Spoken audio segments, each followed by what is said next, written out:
Hi, did you know that March 14th we celebrate Neurodiversity Week? My name is Prerna Richards and I'm a behavior coach. I wanted to take this time to recognize that children learn and process information in different ways.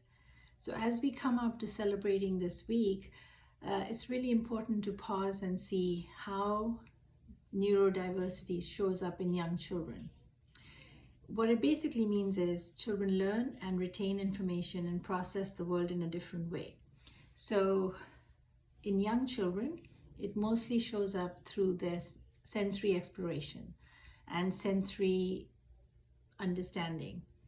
So if you take the 5 senses, it comes in 3 levels. I think that is helpful to understand because children don't have the vocabulary and comprehension to tell us that I'm feeling overstimulated, I'm anxious, I'm nervous. They show it through their behavior. We know behavior is a form of communication. So when they are not processing what everybody else is doing, we start to think about that child like something is off here, I'm not quite sure. Neurodiversity is also typically associated with children on the spectrum or children with ADHD or children with just sensory processing disorders, right? Something is not happening that's happening to the rest of them. But we need to recognize that it's not their fault, and we need grown-ups who are compassionate and understanding the behavior so they can help the children in a better way. Let's take the sense of touch, for example. So all the 5 senses comes in 3 levels. The first level is unresponsive. So if we're taking the sense of touch, children who prick themselves, the blood is coming out, but they don't react. It's not hurting them and they're not responding in any way.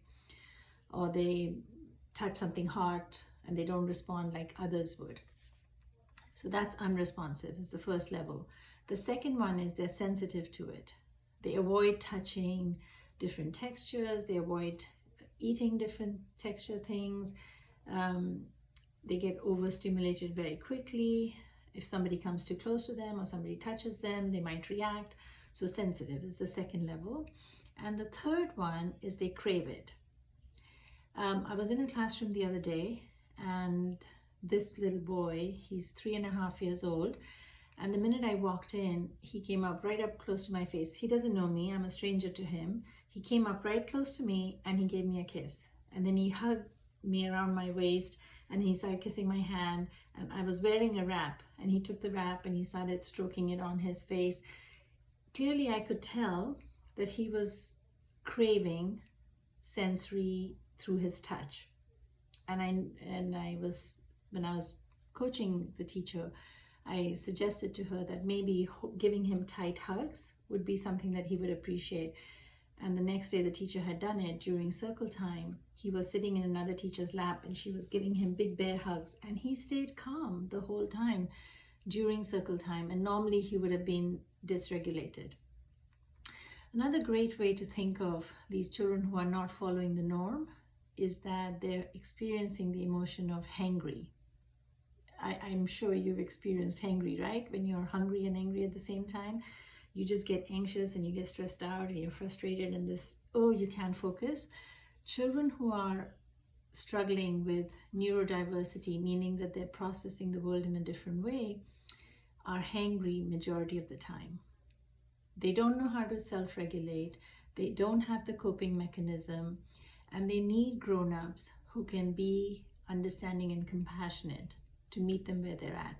The same thing if we take another example of light or sound as overstimulation, right? So these children, the ones who are non-responsive, they'll bang right in front of you and they don't even care if somebody else is crying, they're unaware, so not responsive. The ones who are sensitive walk around like this. And the ones who are craving it, these are the ones who you will see dropping things to make the noise, banging things to make the noise, pushing things to make the noise. They're craving it. And so recognizing that we have different ways how we process information, how we learn, is really helpful for grown-ups. If you have a child with neurodiversity in your life or in your classroom, I would urge you to definitely get a closer look and start looking for patterns. What triggers this child? What stresses this child? Where does this child get overstimulated or understimulated? And, even if they don't have the vocabulary to tell you, this is what I'm feeling, if you start labeling it, I notice that was very loud for you. Okay, we're going to turn it down. I notice that you're looking for a little bit of extra squeezing hug right now. Because that's how we can show up with co-regulation. So remember, co-regulation before self-regulation can come.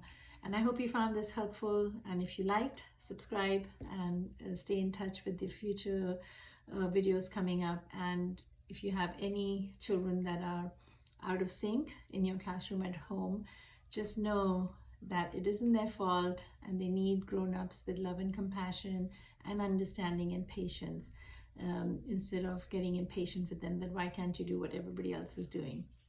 Thanks for watching. Until next time, bye.